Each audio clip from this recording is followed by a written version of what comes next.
చలనచిత్ర hero నాగార్జునపై case నమోదు.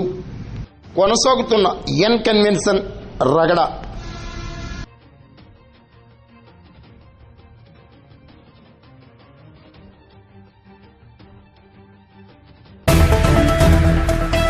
చలనచిత్ర దిగ్గజ హీరో నాగార్జునపై కేసు నమోదైంది.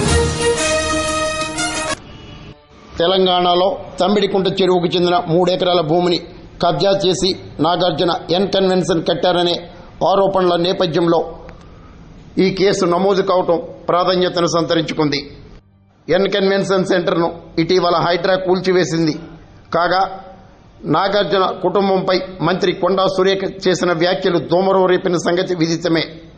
ఆమెపై హీరో నాగార్జున క్రిమినల్ కేసులు, పరువు నష్టం కేసు నమోదు చేయగా ఈ నేపథ్యంలో నాగార్జునపై కేసు నమోదు కావటం మాదాపూర్ పోలీసులు దర్యాప్తు చేపట్టారు.